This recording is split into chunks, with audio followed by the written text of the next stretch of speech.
To say to you, girl, we couldn't get much higher. Yeah. Come on, baby, light my fire. Come on, baby, light my fire. That's Jim Morrison, the leader of the 60s cult rock group The Doors. And here is actor Val Kilmer, who plays Morrison in the new movie called The Doors from multiple Oscar-winning director Oliver Stone. The Doors is just one of the new movies we'll be reviewing this week on Siskel Ebert. I'm Gene Siskel of the Chicago Tribune. And I'm Roger Ebert of the Chicago Sun-Times. Jim Morrison and the Doors left behind some classic rock and roll recordings, which I still love to listen to, but on the basis of the Doors, an ambitious new movie by Oliver Stone, the pleasure I get in listening to those songs is nothing compared to the pain that went into their making. The movie was shot in widescreen, and that's the way Stone wants you to see it here in these clips very effectively. It documents the brief life of Morrison and the Doors from their first appearance on the Los Angeles rock scene to their superstardom, and then all of the bad vibes as Morrison turned into a heavy-duty drunk and drug abuser. Toward the end, every concert was a cliffhanger. Would Jim be able to get it together, or would he self-destruct? He said, well, you better get out of there, or what? I said. And he started pushing me. Yeah, so I started pushing back.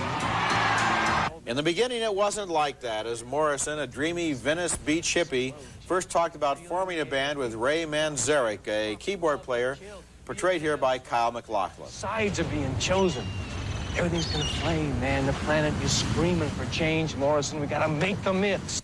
Oliver Stone came of age in this world, and his movie does a brilliant job of recreating it in relationships like this one between Morrison and his companion Pam, played by Meg Ryan. Here you can see how Morrison's drugs have made all of his relationships problematical. Ooh, it's just some low-grade acid. It's not heavy. Oh, Jim. Oh, God, you know, I cooked the stuff. Oh, baby, it's okay. And people are coming, you know? It's amazing the way the movie recreates the Doors' concert scenes. They look like outtakes from a documentary that was shot at the time.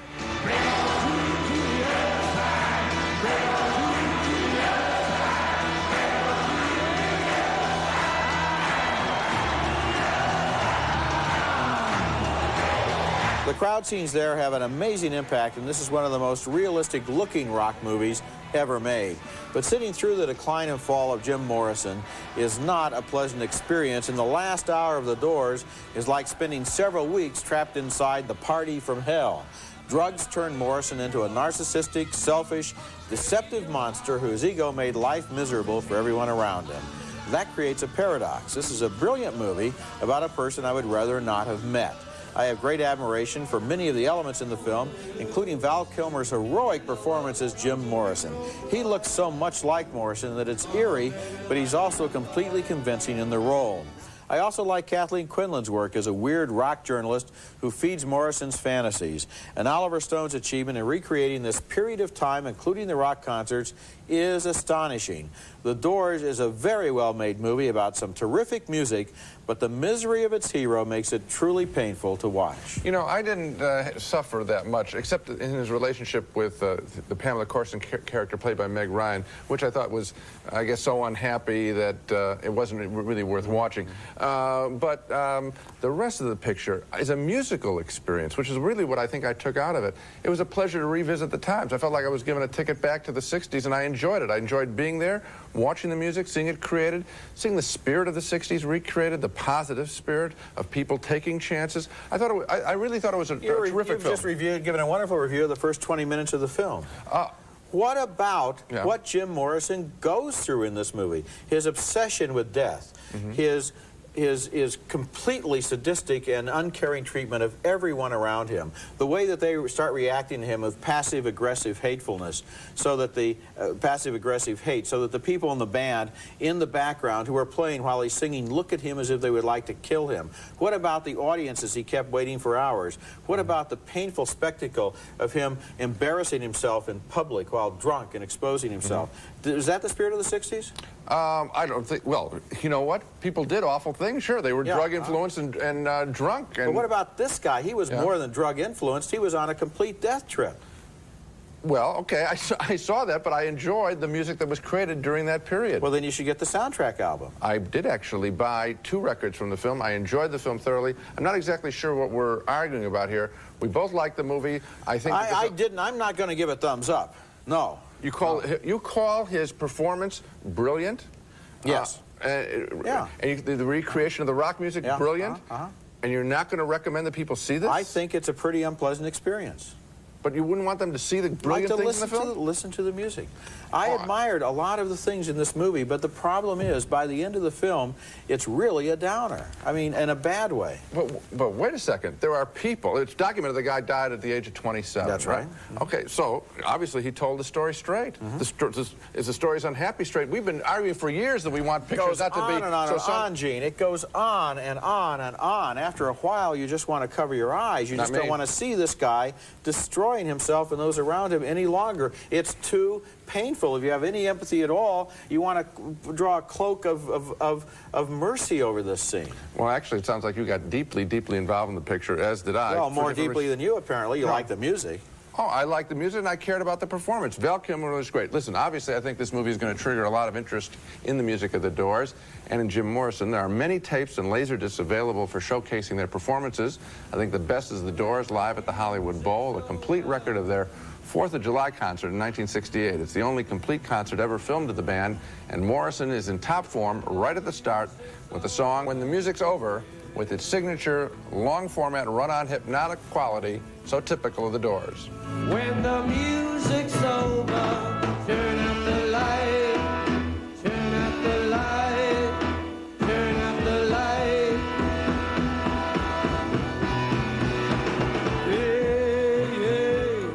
Also fascinating is a compilation tape called The Doors, live in Europe, also from 1968, when the band toured with the group The Jefferson Airplane.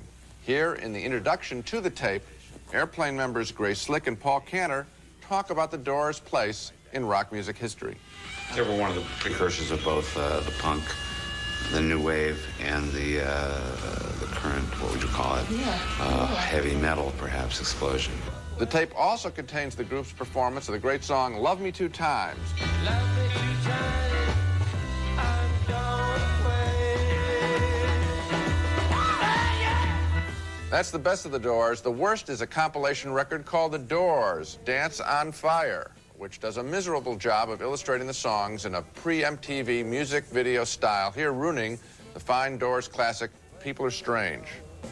Women seem wicked when you're unwanted. Streets are uneven when you're down. So the Hollywood Bowl concert and the European tour tapes or discs are the ones to get. And I had a couple of reactions to seeing this real group in action. First is just how close Val Kilmer came to capturing the real Jim Morrison. It is a remarkable performance. And second, just how much I really appreciate the way this group expanded the running time of the typical rock music song. They did help liberate the music. And I want to make one more point on Val Kilmer's performance. It's very likely that Jeremy Irons will win as Best Actor for Reversal of Fortune, playing the real Klaus von Bülow. Yeah. This is an even better piece of work, because not only is he playing a real character, and convincingly, he's singing like him. It's an amazing achievement. Yeah, they have seamless tracks in which you hear Jim Morrison and you hear Val Kilmer and you don't know who you're listening to. You know, when I'm reviewing this movie, I'm kind of caught in the straitjacket of this ridiculous thumbs up, thumbs down business, because I can't recommend the experience. It was just too painful. Yet at the same time, I do, and that's the kind of issue that you were confused by. I do admire what Jim Morrison did. I admire a lot of what Oliver Stone did. What they have not created is a film that was that was very pleasant to sit through. But Roger, I mean, you're doing the very thing that you have knocked the audience for, which is wanting sweet times, good times. Don't want it. Don't want it. Come on, Roger. No. This is hard. The fact that I mean, I'm sitting there. Oliver Stone's probably watching, saying, "I got Ebert." But that's exactly the reaction I wanted. We had a totally different reaction because in everything you've said in your entire review, you apparently had a good time. You enjoyed the music. You didn't. I don't think you really connected. Felt the pain? You didn't. I don't think so. I don't think so. Not the way I don't think you really felt the pain the way I did of what this guy is going through. It's almost like if you're visiting a sick ward, you're glad the doctors are doing a great job. You don't necessarily want to spend 2.5 hours there watching people die. But wait a second. You like the picture Awakenings, right? It's about people who are sick. I mean, what's the problem with showing someone who's sick? That's a rhetorical argument. Coming up it's a later good in argument. the show, Scott Glenn stages a rodeo comeback in My Heroes Have Always Been Cowboys. I promise you, I'm going to see this one through. How? Are you going to take him with you? A brother and sister argue about who will take care of their aging father if he doesn't go to live in a nursing home, and that argument is the backbone of a new movie named My Heroes Have Always Been Cowboys, about a veteran rodeo rider who returns to the town he grew up in and discovers that some of his biggest challenges are on the home front. The movie stars Scott Glenn as a rodeo bull rider who's determined to make his comeback in a big $100,000 competition. Ben Johnson plays his father, and Kate Capshaw is the hometown girlfriend he's falling in love with all over again. Can't leave me and then walk back into town and just pick up where you left off. There's been a lot of living going on. Ben Johnson, one of the great all-time Western character actors, has some wonderful moments in this movie. I knew there was only one way to stop him, but I didn't have time. Because there was 2,000 pounds of hide and horns running at me. There was not much about this movie that I couldn't predict, usually with great accuracy. It follows the tried and true lines of comeback movies like Rocky, and after the first 15 minutes of setup and the fact that they mentioned in a poster that $100,000 competition, I knew just exactly who was going to be riding in it. There weren't a whole lot of surprises in this movie. There were, however, a few things I liked. One of them was the strength and conviction of Scott Glenn, an underrated actor who you may recently have seen as the FBI agent in The Silence of the Lambs. Another thing I liked was the quiet authority of Ben Johnson, who can't say a word that doesn't sound sincere. Tess Harper had the thankless role of being the angry sister and did as good a job as possible, I guess, with overwritten dialogue, but the movie's big scene was right out of the file drawer, and I get restless when I know where a movie is headed better than the movie does. Yeah, I mean, I knew the movie was in trouble when I enjoyed the rodeo sequences more than the domestic scenes. Yeah, I mean, the rodeo sequences had some action. I hadn't seen that stuff quite that way before. I thought they did a good job with that, even with the time distortion. I permit that in a movie. But the domestic stuff was really routine, and as you say, no surprises. Coming up next, Iron and Silk, a most unusual film about a young American's journey into China where he becomes sort of a real-life karate kid. I'd read that he was as hard as his right hand, which he developed by punching an iron plate 1,000 times a day. Not good enough. If you want to learn something, you should always find the best teacher. That's writer Mark Salzman playing himself in the movie Iron and Silk, the true story of his trip to China, where he went to teach English in the early 1980s, but ended up being as much a student as a teacher, learning about the martial arts from a master instructor. There's a genuine freshness to this story in Salzman's easygoing, open-hearted manner and in the surprising charm of his Chinese students. First, we add cold dishes such as marinated pig stomach and sea slugs. That's a great scene. Iron and Silk isn't just a goody-goody portrait of modern China. Salzman finds a girlfriend, but their affection is not easily exchanged. Vivian Wu plays the friend. I've already been criticized for liking Western things. What's wrong with Western things?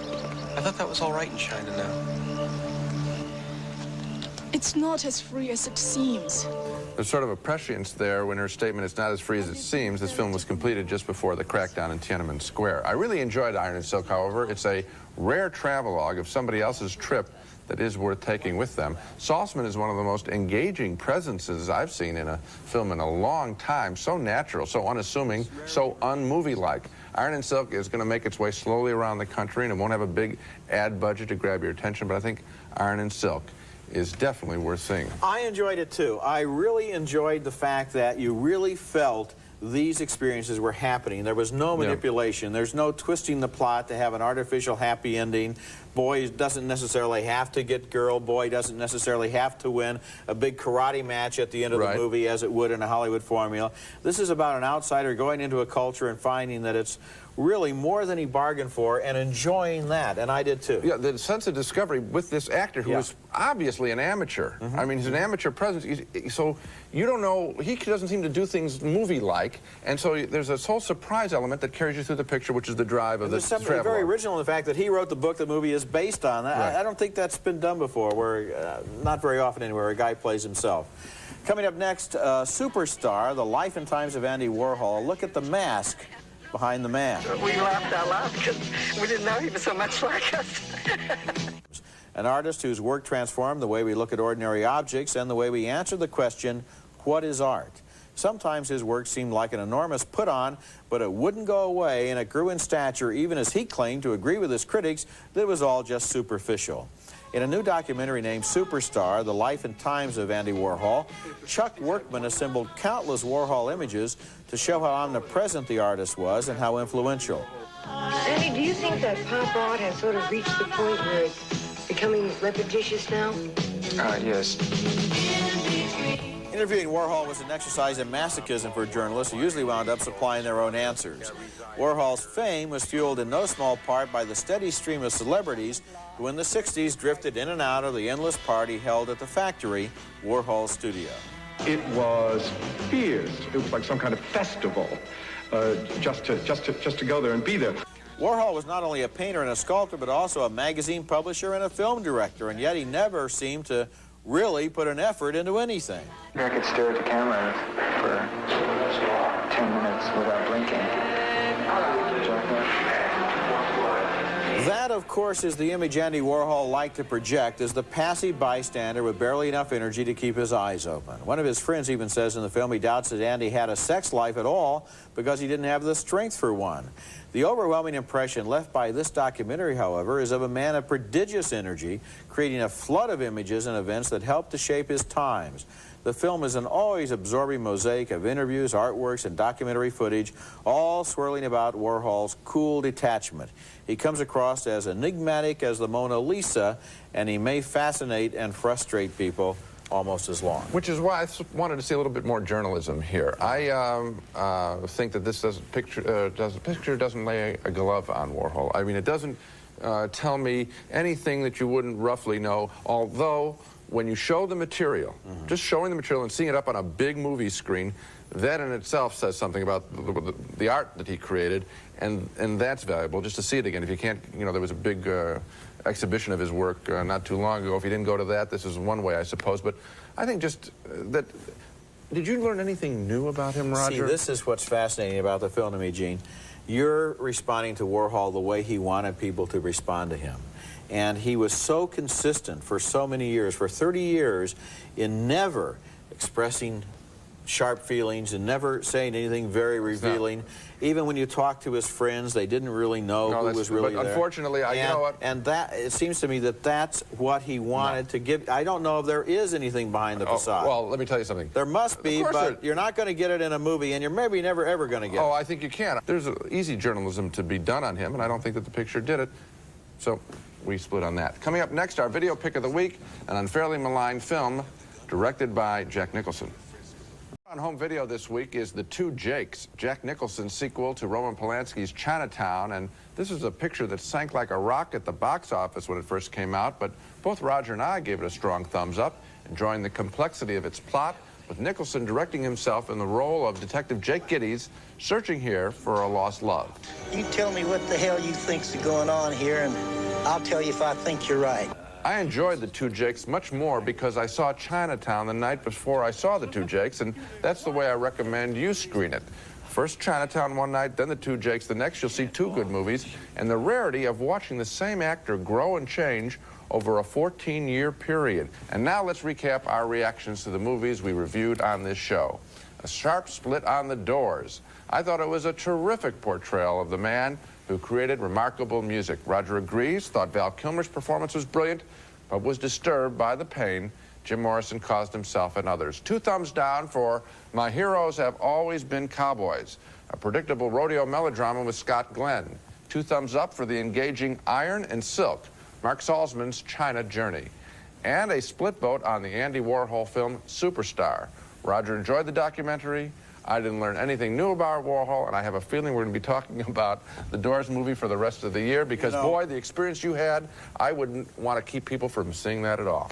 Well, rather than renew our bloody fisticuffs, I would just like to say that Iron and Silk, in the meantime, is probably going to disappear into the mist of time if we don't point out this is a movie to look for and go see. It's immediately because it'll disappear. Because it'll be gone if you don't run for it. And we can argue about other things later. That's it for this week. Next week, we'll be back with The Hard Way, starring Michael J. Fox as an actor who wants to learn how to be a cop, and James Woods as the cop who teaches him. And also New Jack City, an urban thriller starring Wesley Snipes and Judd Nelson. That's next week, and until then, the balcony is closed. It's America's favorite jelly bean, Jelly Belly, now appearing at theaters and video stores with good taste. Jelly Belly beans, try them, you'll love them. Rice-A-Roni, the San Francisco treat, now with 30 flavors you can serve it every day for a month and never serve the same dish twice. No Nonsense, the pantyhose that hold up through your busy schedule without a snag. No Nonsense, the pantyhose that last. Ruffy's Color Sense trash bags with colors to match any decor, plus fresh deodorizing fragrances. Color Sense, the best value you'll ever throw away.